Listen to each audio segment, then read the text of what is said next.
Je venais de conduire 6 heures d'affilée sous la pluie et dans les embouteillages lorsque je suis entré dans l'allée de la maison que je partageais avec mon mari, Julien Dubois. Mes épaules me faisaient mal et mes mains étaient encore rigides d'avoir agrippé le volant. Tout ce que je voulais, c'était entrer et me sentir en sécurité un instant.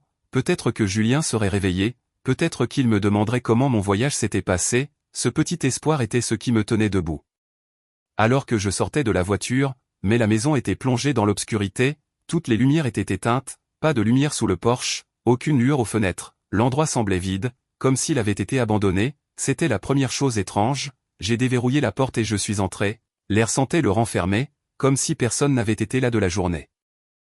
Les roulettes de ma valise résonnaient bruyamment sur le carrelage alors que je la traînais à l'intérieur. Julien laissait toujours la télévision allumée, sa mère, Chantal, laissait toujours une lampe allumée dans le salon, mais là, il n'y avait que le silence. J'ai appelé leur nom, Julien, Chantal, personne n'a répondu. Une sensation lente et oppressante a commencé à se former dans ma poitrine. Quelque chose n'allait pas. Je m'appelle Manon Dubois, j'ai 35 ans et je suis cadre en finance. D'entreprise à la défense, c'est moi qui payais la plupart des factures de cette maison, c'est moi qui faisais tout tourner, et pourtant, à ce moment-là, debout dans le salon sombre, je me sentais comme une étrangère dans ma propre vie. Je me suis dirigé vers la cuisine, espérant voir au moins un signe de leur présence. C'est là que j'ai remarqué la feuille blanche posée sur la table, maintenue par une salière. Mon cœur s'est mis à battre plus vite en tendant la main vers elle. Je n'avais aucune idée que ce petit morceau de papier allait détruire tout ce que je croyais savoir sur mon mariage et ma famille. J'ai pris le papier et j'ai immédiatement reconnu l'écriture désordonnée de mon mari Julien. À côté se trouvait l'écriture pointue et soignée de sa mère, Chantal. Ils avaient tous deux signé comme si ce qu'ils disaient était parfaitement normal. Le message était court mais glacial. Ils disaient qu'ils avaient besoin de vacances pour se vider la tête, qu'ils étaient partis ensemble et qu'ils ne répondraient pas au téléphone, et tout en bas, presque comme une réflexion après coup, il était écrit que je devais m'occuper de la vieille femme dans la chambre du fond. Cette vieille femme était la grand-mère de Julien, Marguerite Delahaye. Mes doigts ont commencé à trembler en relisant les mots. Il n'avait pas demandé comment elle allait. Il n'avait laissé aucune instruction pour la nourriture ou les médicaments, ils étaient simplement partis en la laissant derrière eux comme un meuble cassé. J'ai senti quelque chose de tranchant se tordre dans ma poitrine, un mélange de peur et de colère est monté si vite que j'en ai eu le vertige. Marguerite avait fait un AVC il y a 3 ans, elle pouvait à peine marcher, la plupart du temps, elle parlait à peine, elle dépendait des autres pour tout, et maintenant elle avait été laissée seule. J'ai regardé l'heure sur mon téléphone, il était presque minuit, cela signifiait que Julien et Chantal étaient partis depuis près de 2 jours entiers, 2 jours sans eau, 2 jours sans nourriture, 2 jours sans aide. J'ai lâché ma valise et j'ai couru dans le couloir vers la chambre du fond, mes jambes semblaient lourdes, mais mon cœur battait la chamade, j'étais terrifié par ce que je pourrais trouver. En tendant la main vers la poignée de la porte, une pensée terrible ne cessait de se répéter dans mon esprit, et si j'étais déjà arrivé trop tard? J'ai poussé la porte et une odeur nauséabonde m'a frappé immédiatement. La pièce était petite et sombre, sans fenêtre ouverte ni air frais, ça sentait la sueur, les vieux draps et quelque chose de bien pire. Mon estomac s'est retourné. Au centre de la pièce se trouvait un lit étroit, sur lequel gisait Marguerite Delahaye. Elle ne ressemblait en rien à la femme dont je me souvenais, sa peau était sèche et pâle, ses lèvres étaient gercées, sa poitrine se soulevait et s'abaissait en respiration superficielle et irrégulière. Pendant un instant, j'ai cru qu'elle était déjà partie. Je me suis précipité à ses côtés et j'ai touché sa main. Elle était froide, trop froide, mon Dieu, elle chuchotait. J'ai couru vers la cuisine, rempli un verre d'eau tiède et attrapé une cuillère. Je suis revenu et j'ai doucement soulevé sa tête, faisant glisser de petites quantités d'eau entre ses lèvres. Au début, elle n'a pas réagi, puis, elle a toussé faiblement et a avalé. J'ai continué à lui donner de l'eau lentement, craignant de lui faire mal. Des larmes coulaient sur mon visage alors que je la regardais boire comme quelqu'un qui avait traversé un désert. Après cela, j'ai apporté une serviette et j'ai nettoyé son visage et ses mains. J'ai changé ses vêtements en utilisant les plus propres que j'ai pu trouver. Chaque mouvement que je faisais semblait urgent et douloureux. Je ne cessais de penser à la même chose. Comment Julien a-t-il pu faire ça? Comment Chantal a-t-elle pu faire ça? C'était sa propre famille. Pendant que je m'occupais d'elle, la culpabilité m'écrasait le cœur. J'étais parti en voyage d'affaires pour gagner de l'argent pour cette maison, de l'argent qui finançait le train de vie de Julien. De l'argent qui était censé aider à prendre soin de Marguerite, et pendant mon absence, il l'avait laissée mourir. Je me suis levé, prêt à appeler à l'aide. Elle avait besoin d'un hôpital, elle avait besoin de médecins, elle avait besoin que quelqu'un la sauve. C'est alors que sa main a soudainement saisi mon poignet. Je me suis figé en sentant sa prise se resserrer autour de mon bras. Ce n'était pas faible, c'était ferme et stable. J'ai baissé les yeux et j'ai vu que les yeux de Marguerite étaient ouverts, ce n'étaient pas les yeux vides et vagues que j'avais l'habitude de voir, ils étaient vifs, alertes, m'observant attentivement. Ne m'emmène pas à l'hôpital, a-t-elle dit d'une voix basse et claire. J'ai senti mon cœur bondir dans ma gorge. Pendant une seconde, je me suis demandé si j'hallucinais à cause de l'épuisement. Marguerite n'avait pas prononcé une phrase complète depuis des années, elle a tiré mon poignet plus près.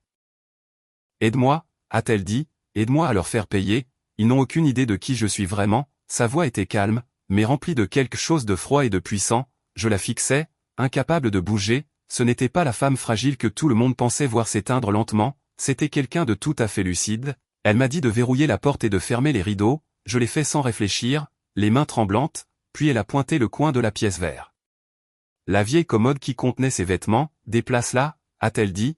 J'ai hésité, mais l'expression dans ses yeux m'a fait obéir. J'ai poussé la commode sur le côté et j'ai vu une petite section du parquet qui semblait différente du reste. Soulève cette latte, a-t-elle dit. Je me suis penché et j'ai utilisé ma clé de maison pour la soulever, ce que j'ai trouvé en dessous allait tout changer. Sous la latte de parquet se trouvait une étroite cachette, à l'intérieur reposait un petit coffret en bois, ancien mais soigneusement poli. Il semblait complètement déplacé dans cette petite pièce sale. Marguerite m'a dit de le lui apporter, mes mains tremblaient en soulevant la boîte et en la plaçant sur ses genoux. Elle l'a ouverte avec des doigts lents mais assurés. À l'intérieur se trouvaient plusieurs petites fioles remplies d'un liquide sombre et quelques pilules à l'aspect étrange. Sans hésitation, elle a pris une fiole et en a bu le contenu. Elle n'a même pas utilisé d'eau. J'ai essayé de l'arrêter, mais elle a levé la main. Attends juste un peu, a-t-elle dit. Pendant quelques instants, rien ne s'est passé, puis sa respiration a commencé à changer. Elle est devenue plus profonde, plus forte. La couleur est lentement revenue sur son visage. J'ai regardé avec incrédulité alors qu'elle s'asseyait seule sur le lit. Son dos s'est redressé, ses épaules se sont levées, la femme faible et brisée disparaissait sous mes yeux. J'ai reculé, stupéfaite. Elle m'a regardé et a esquissé un léger sourire. Merci, a-t-elle dit. Maintenant, tu vas voir la vérité. Elle s'est levée et a marché vers le mur. Derrière un vieux calendrier se trouvait un petit interrupteur caché. Lorsqu'elle a appuyé dessus, un bruit mécanique silencieux a rempli la pièce. Une partie du mur a lentement coulissé. Derrière se trouvait un espace brillamment éclairé rempli d'écrans, de câbles et de panneaux de contrôle. On aurait dit une scène de film. C'est ici que je surveille tout, a-t-elle dit. J'ai senti mes jambes faiblir en la suivant à l'intérieur. J'étais sur le point d'apprendre ce qui se passait vraiment dans ma propre maison quand je n'étais pas là. La pièce derrière le mur était froide et lumineuse. Plusieurs écrans couvraient le mur du fond, chacun montrant une partie différente de la maison, le salon, la cuisine, le couloir, même le jardin devant. Marguerite s'est assise dans un fauteuil devant les moniteurs comme quelqu'un qui avait fait cela de nombreuses fois auparavant.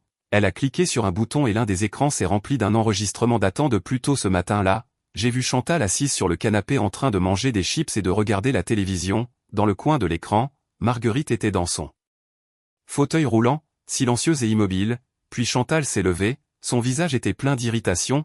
Elle s'est dirigée vers Marguerite et a donné un violent coup de pied dans le fauteuil roulant. J'ai halté en voyant le corps de Marguerite sursauter sous l'impact. Chantal s'est penchée et lui a crié dessus. Le microphone a capté chaque mot. Elle l'a traité de fardeau inutile. Elle l'a maudite de gaspiller de l'argent.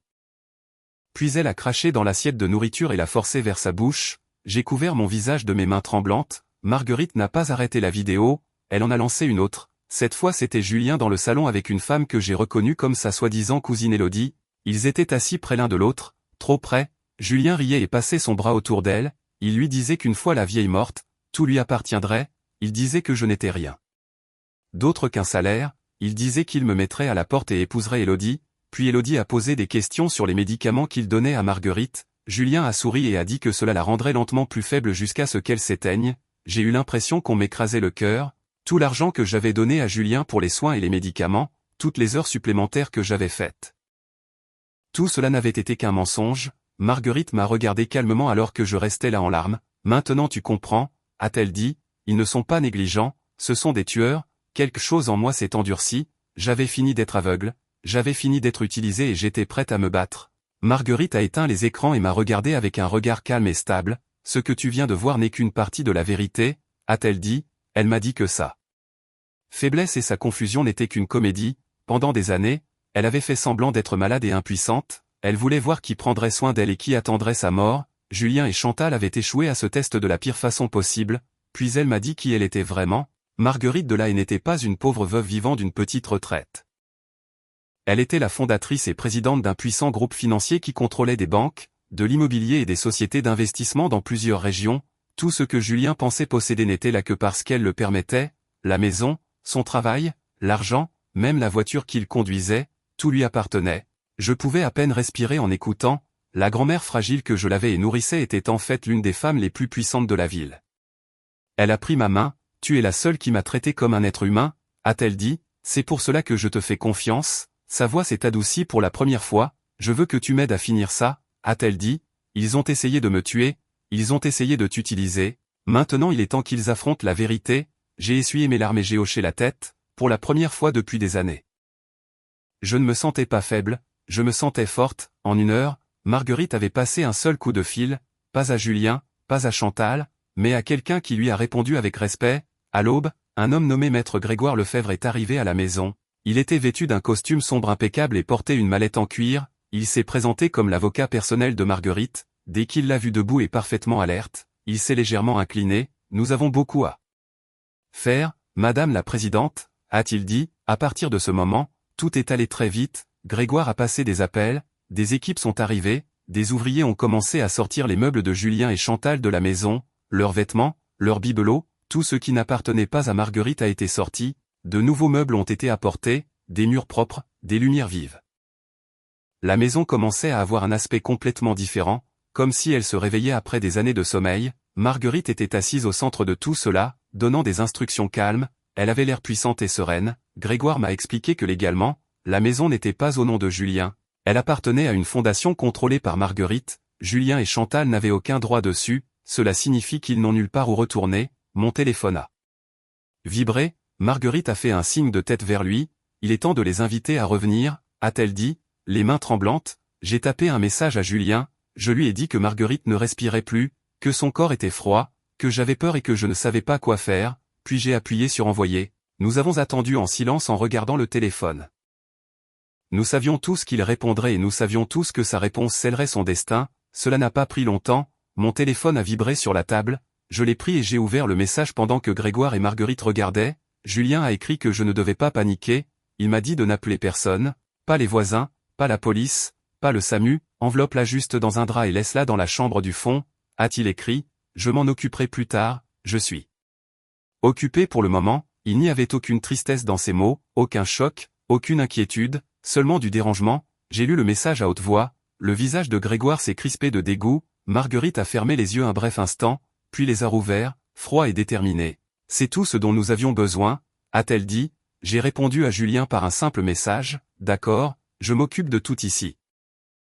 Puis j'ai posé le téléphone, le piège était maintenant refermé, ils croyaient avoir gagné, ils n'avaient aucune idée qu'ils marchaient droit vers leur propre destruction, cette nuit-là, la maison était à nouveau complètement sombre, les nouveaux meubles, les parquets cirés, les rideaux élégants étaient tous cachés dans l'ombre, seules quelques petites lumières brillaient doucement dans les coins, Marguerite était assise dans un grand fauteuil dans le salon, elle ne ressemblait en rien à la vieille femme malade qu'ils avaient laissée derrière eux, elle était vêtue d'un tailleur simple mais élégant, ses cheveux argentés soigneusement coiffés, Grégoire se tenait à proximité, calme et silencieux, je me suis assise à côté d'elle, le cœur battant la chamade, nous avons entendu le bruit d'une voiture entrant dans l'allée, puis des voix, Julien, Chantal et Élodie, ils riaient, se plaignaient du long trajet.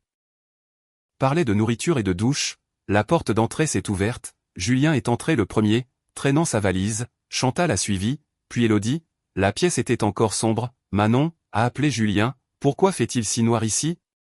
Où es-tu? Je n'ai pas répondu, il a trouvé l'interrupteur et l'a allumé, le lustre en cristal a illuminé toute la pièce, ils se sont figés, leurs yeux ont parcouru les sols brillants, les nouveaux meubles, les grandes fenêtres, et enfin le centre de la pièce, Marguerite était assise là calmement, tenant une tasse de thé, 2 grands hommes en costume noir se tenaient derrière elle, Chantal a crié et a laissé tomber ses sacs, Élodie a reculé sous le choc, le visage de Julien est devenu livide, grand-mère, a-t-il chuchoté, qu'est-ce que c'est, Marguerite a lentement posé sa tasse, si j'étais vraiment morte, a-t-elle dit, vous seriez déjà riche, mais je suis là.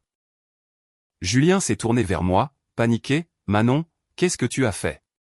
Qu'est-ce qui se passe? Je me suis avancé, vous vous tenez dans une maison qui ne vous appartient plus, ai-je dit, vous n'avez jamais rien possédé ici, Grégoire est sorti de l'ombre avec un dossier dans les mains, bonsoir, monsieur Dubois, a-t-il dit, permettez-moi de vous expliquer votre situation, leurs vacances venaient de se transformer en leur pire cauchemar, Grégoire a ouvert le dossier et a commencé à parler d'une voix calme et professionnelle, il a expliqué que Marguerite II La Haye était la propriétaire légale de la maison, du terrain et de l'entreprise où travaillait Julien. Julien n'avait obtenu son poste que grâce à sa bienveillance. Julien a essayé de rire, mais ses mains tremblaient, puis Grégoire lui a dit que ses comptes avaient déjà été gelés, son entreprise avait mis fin à son contrat. Ses cartes de crédit étaient annulées. Julien a sorti son téléphone et a fixé l'écran avec incrédulité alors que notification après notification apparaissait, licencié, compte bloqué, accès refusé. Chantal a commencé à pleurer, Élodie s'est lentement éloignée de Julien, Marguerite les regardait sans émotion. Vous m'avez laissé mourir, a-t-elle dit, vous m'avez empoisonné, vous m'avez volé, maintenant vous allez en subir les conséquences. La porte sur le côté de la pièce s'est ouverte, des officiers de police sont entrés. Julien est tombé à genoux, Chantal a hurlé, Élodie a essayé de courir, mais un garde lui a bloqué le passage. Les officiers leur ont lu leurs droits et ont passé les menottes à Julien et Chantal. Élodie a été emmenée comme complice. J'ai regardé les gens qui avaient ruiné ma vie être emmenés. Pour la première fois depuis des années, je me sentais libre, leur mensonge était terminé. Leur pouvoir avait disparu et la vérité les avait enfin rattrapés.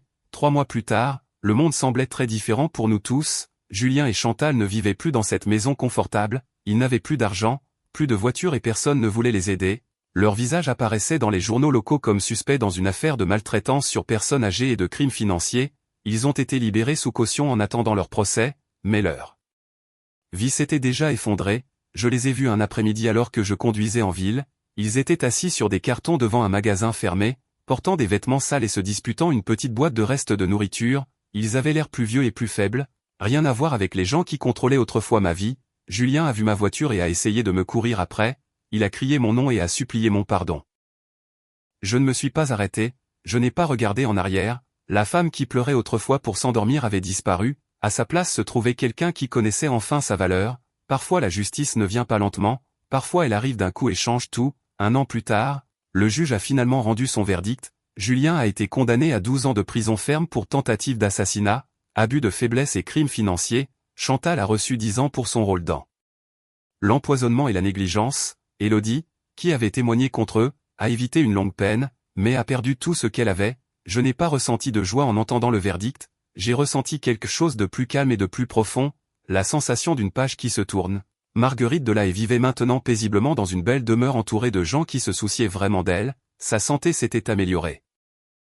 Non pas grâce aux médicaments, mais parce qu'elle était enfin en sécurité. J'avais pris la direction de sa fondation, qui aidait les personnes âgées abandonnées et les familles en difficulté. Je ne me contentais plus de survivre, je construisais quelque chose qui avait du sens. La douleur du passé n'avait pas disparu, mais elle ne me contrôlait plus. Certaines blessures se transforment en sagesse, certaines trahisons se transforment en force, et certaines fins sont en réalité de nouveaux départs. Marguerite et moi nous asseyons souvent ensemble dans le jardin maintenant, buvant du thé et regardant la lumière du soleil se déplacer sur les fleurs. Parfois elle me raconte des histoires sur sa jeunesse, parfois nous restons assis en silence. Les deux sont tout aussi paisibles. Un après-midi, elle a pris ma main et m'a remercié d'être revenue cette nuit-là.